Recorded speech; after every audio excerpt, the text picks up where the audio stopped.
As Americans celebrate 250 years of independence, the fight over how their history should be told has become part of the anniversary itself. President Donald Trump says America should tell a more patriotic story. Everything discussed is how horrible our country is, how bad slavery was. Nothing about success, nothing about brightness, nothing about the future. We're not going to allow this to happen. Through executive orders, his administration has been reviewing and changing how American history is presented in museums, historic sites, and national parks. One of the clearest examples is Philadelphia's President's House. For years, visitors learned not only about George Washington and the founding of the United States, but also about the enslaved people who lived and worked there. But the National Park Service display with details about the enslaved people kept by America's first president was removed in January under the Trump administration's orders. The aim was to interpret not just the founding of the United States, which of course is ubiquitous in Philadelphia, but to also interpret slavery. And so this was one of the primary things that the administration went after. They really didn't want to be, something that visitors would encounter. Critics say the White House is rewriting history. We are watching in real time as they remove the history of slavery from national parks. They're trying to remove a lot of content and things from the African American History Museum as well. This country was built by enslaved African people. I think it's really disrespectful, honestly, to the folks who actually make this country run, to pretend like our efforts and our labor isn't actually what makes this country, quote unquote, so great. But many conservatives believe public institutions have spent too much time emphasizing America's failures and too little celebrating its achievements. For them, the country's 250th anniversary is an opportunity to restore a stronger sense of national pride. Historian Greg Fraser sees both sides of the coin. I've never been to a birthday party in which everybody focused on the negative things about that person. It was that America had bad things in their past and they fixed them. Fraser says both conservatives and progressives sometimes use history to support today's political arguments. Can you give me an example where you think the political left has rewritten history? They act as if we haven't advanced in the last 50 years, and they want to rewrite history such that, for example, we haven't had a black president for 8 years. Both sides, they want to rewire things and to focus on different things. Yet, Fraser also believes President Trump has gone further than previous administrations in changing how history is presented. But they didn't do it the way Trump has done it, which is, changing buildings and changing signs on buildings and presentations. So he's been more aggressive.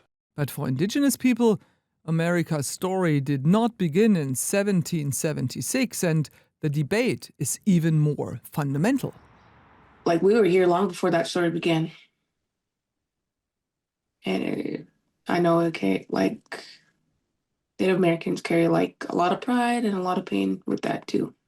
Thousands of years before the United States was founded, hundreds of indigenous nations lived across North America. Yet many Native Americans say their history is still largely absent from the country's founding narrative. There's ideas that are recognized like liberty and self-governance, but also remembering that there were promises that often didn't include Native people and sometimes came at the cost of our lands, cultures, and lives.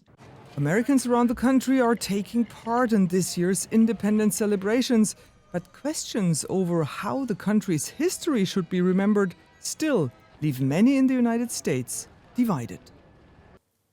Well, Michael D. Hattem is a leading historian of the American Revolutionary era and the way it's remembered. His books include Past and Prologue, Politics and Memory in the American Revolution. His most recent work, The Declaration of Independence, A Concise History, will be published in November. Welcome to the day. As someone who's dedicated his career to this period of American history, how special do you regard this 250th anniversary to be?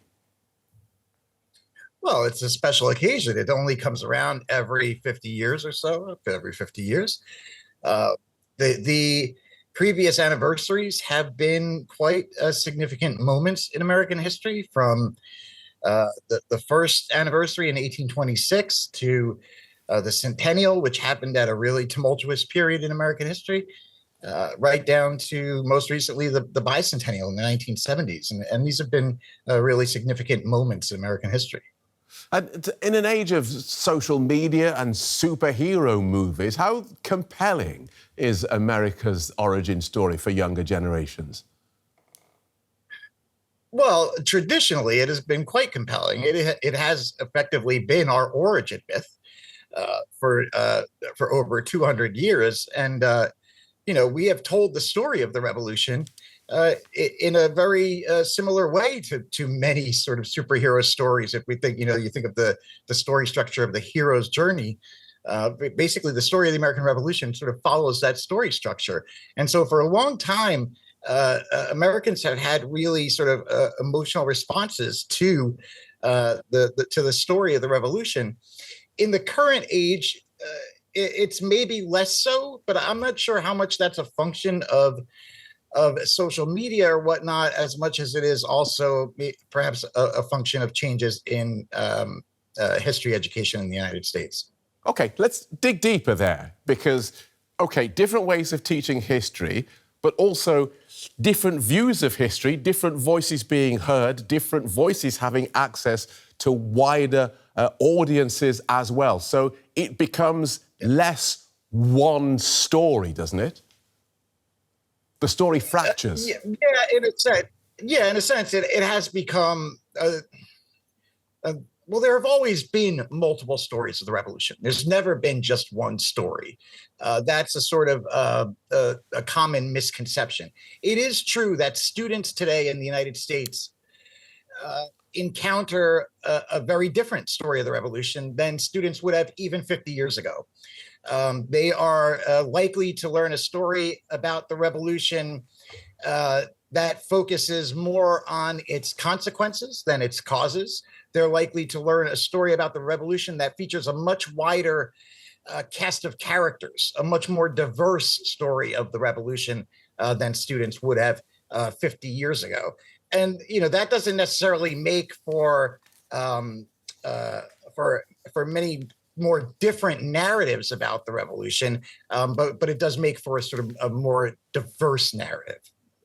And what about the central cast in this story, the founding fathers, who seem to us non-Americans to be treated within your country as sort of infallible, mythical people from the past, and indeed documents like your Constitution, which seem to achieve this Bible-like status? Yeah, that is a trend that began in the early 19th century. Especially after George Washington's death in 1799, when that's when he becomes the sort of father of the nation. And the memory of the revolution for a very long time after that was focused on a few elite individuals, a few elite white males. And there has been a long process throughout American history of trying to include more people in that story beyond the founders. That's not just a more recent story. The first histories of ordinary soldiers in the revolution goes back to the 1820s. The first stories, the first books about African Americans in the revolution is published in 1850. And the first book about women in the revolution is published in 1851. So we have a long, this process of creating a more diverse narrative of the revolution is a long tradition in how we have remembered the revolution, all sort of in response to the predominance of the sort of founding fathers, as you say. Okay, so it's a constant push and pull, and the story isn't settled. No, the story is always changing. I mean, the thing about the memory of the revolution is that it's very malleable. Throughout American history, people have been able to see themselves and their political agendas and their goals in the revolution, from the furthest left on the political spectrum to the furthest right, because of that, how we have remembered the revolution has always been contested. There have always been, multiple directly conflicting memories of the revolution.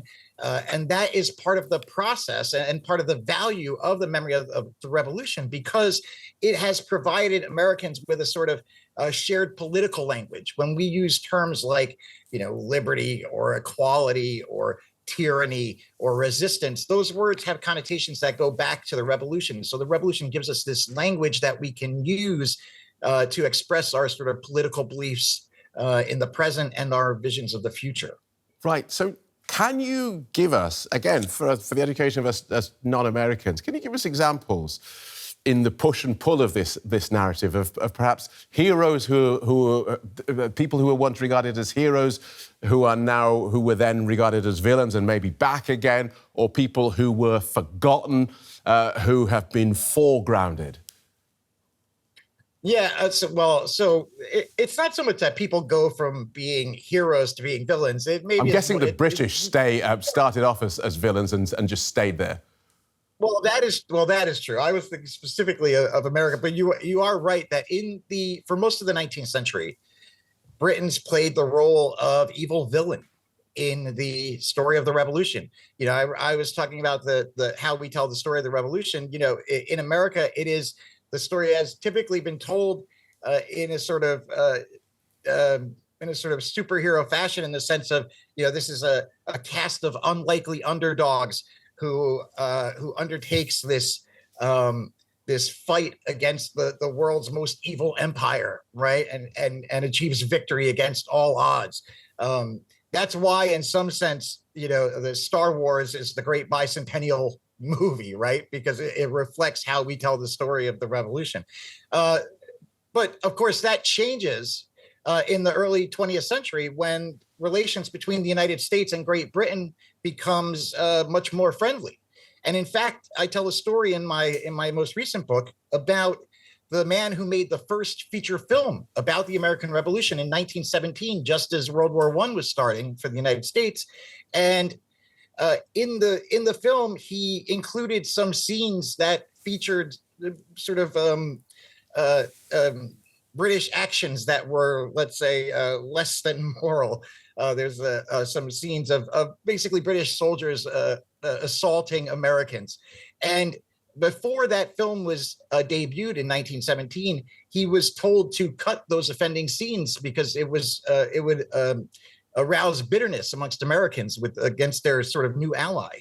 And when he did not cut the offending scenes, he was actually arrested for treason under the Espionage Act and sent to 10 years in federal prison. So, you get a sense of how the way that the role that Britain played in the memory of the revolution could change very quickly in the early 20th century. So much so that the man who made that first film was jailed for it. So, in a big celebration like this, in a country as old as it is, in a country that has, as you say, these superhero elements to it, there are villains and tyrannies, not just of the external but the internal. The United States has a dark history as well. How do you balance the patriotism and the rah-rah with the unpleasant truths associated with the founding of this country? Slavery, the genocide of Native Americans. That has been an important part of the memory of the revolution, primarily in the last 50 to 75 years.